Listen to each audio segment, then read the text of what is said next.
Fato: os antigos egípcios acreditavam que a mumificação era um dos rituais de passagem para alcançar o mundo dos mortos. Este era um procedimento muito comum para os egípcios, mas há pelo menos dois personagens na Bíblia, e isso está na própria Bíblia, que passaram por esse processo de mumificação. E líderes políticos nos nossos dias, nos dias atuais, também passaram por esse processo de mumificação. E você vai ver isso agora, aqui no meu mundo, no mundo do fatos e mitos. Solta a vinheta.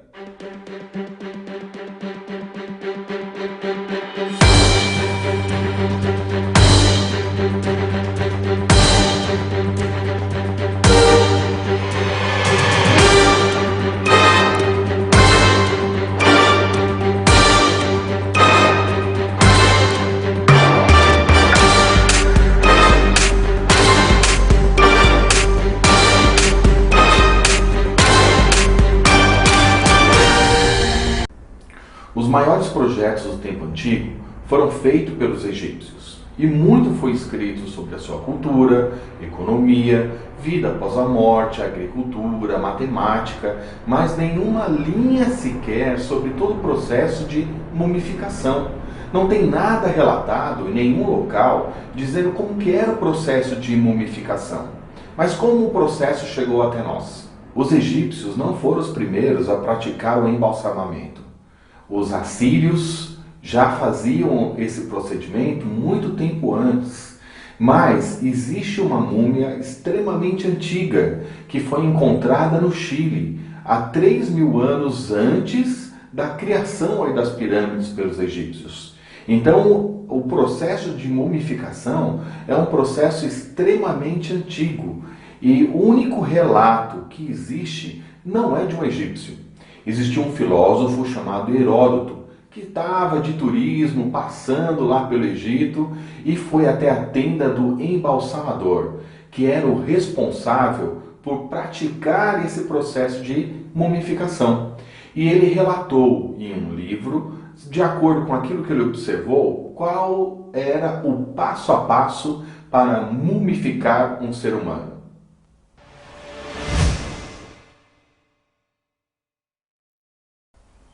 Primeiro passo da mumificação: remoção do cérebro pelo nariz. O primeiro passo era a remoção do cérebro pelo nariz. Para poder chegar até o cérebro, os egípcios faziam o seguinte procedimento: pegavam um instrumento que fosse bastante duro, como um pedaço de outro osso, ou até mesmo outro material, que eles enfiavam pela cavidade nasal e batiam. Assim abria um buraco entre a cavidade nasal até o cérebro. No momento que era feito esse procedimento, eles colocavam algo parecido com esse cabide aqui que nós temos em casa, através da cavidade nasal. Remoíam todo o cérebro, remexiam todo, até que ele ficasse líquido. Aí eles viravam a pessoa que estava aí morta, para que todo o cérebro pudesse descer e escorrer pelas narinas. O segundo passo era abrir o corpo. O segundo processo era o processo de abertura do corpo. Quem realizava esse processo era o cortador. O cortador utilizava uma pedra, uma rocha chamada obsidiana, extremamente afiada. Ele fazia um corte logo na parte abdominal, e por essa parte abdominal, de cerca de 7 centímetros, eles retiravam aí os órgãos. Esta já é a terceira etapa, a retirada dos órgãos. Os órgãos eram retirados a partir dessa pequena cavidade de 7 centímetros e colocado em 3 potes feitos de barro. O quarto passo era revestir o corpo com natrão. Natrão é uma substância que, na verdade, é uma mistura de substâncias, sendo os principais o bicarbonato de sódio, o carbonato e o sal de cozinha. São esses 3 ingredientes se misturavam formando o natrão. A região onde cresce esse natrão é chamada de natrão. e lá é retirado em placas. Você pode esfregar essas placas uma na outra e esfarelá-las como realmente um sal, porque a característica é uma característica salgada. Porque nós temos aí o carbonato de cálcio, temos aí o NaCl, que é o sal de cozinha, e o bicarbonato, são sais. E esses sais eram utilizados para cobrir todo o corpo.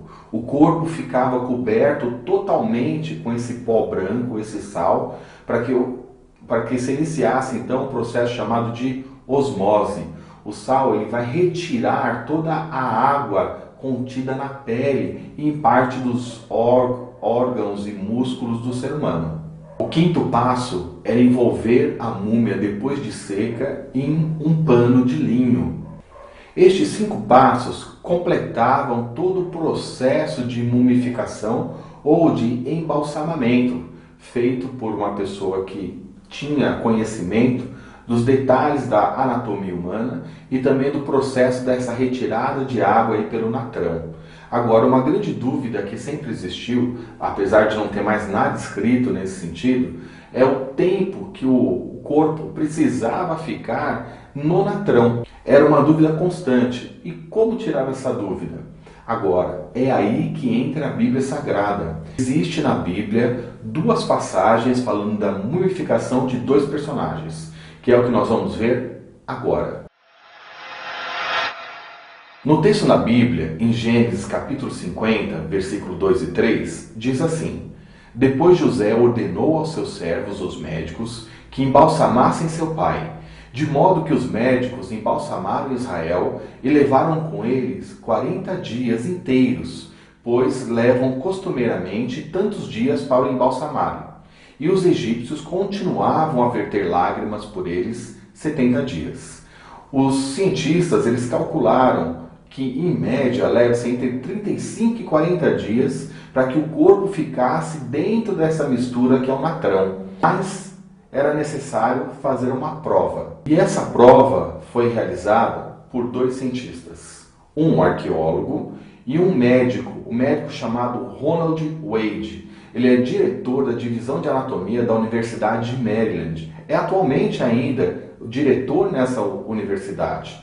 Ele é responsável ali por cuidar de corpos que são doados e a partir do momento que chega até o departamento dele, ele coloca esses corpos à disposição de outros médicos para que eles possam fazer cirurgias e treinar naquelas pessoas mortas. E esse é um médico que tem algumas características interessantes. Quando ele era bem jovem, um dos trabalhos que ele fez de ciências foi embalsamar um rato. Fique tranquilo, meus alunos, eu jamais vou pedir para vocês embalsamarem qualquer animal nas aulas de ciência ou de química. Mas ele foi um cientista que se interessou bastante por fazer essa experiência.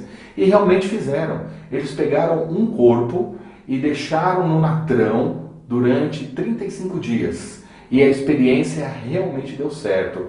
Eles fizeram uma mumificação nos dias aí atuais, provando que o tempo que um corpo precisava ficar no natrão era em média 35 a 40 dias. O outro caso de mumificação na Bíblia é do filho de Jacó, o próprio José. José, pela sua grande posição, que era o segundo no reino, depois de morto, ele também sofreu um processo de embalsamamento. José foi mumificado pela sua posição social do Egito. Mas, assim como José, como Jacó, como as outras múmias, não só no Egito, mas também no Chile, as múmias assírias, o processo de mumificação é realizado até hoje.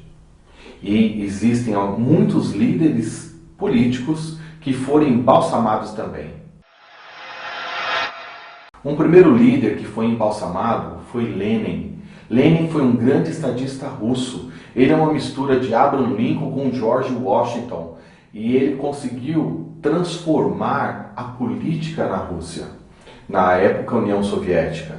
E com isso, essa transformação, ele era adorado pelas grandes massas. Mas ele acabou ficando muito doente e logo depois da sua morte, providenciaram o embalsamamento.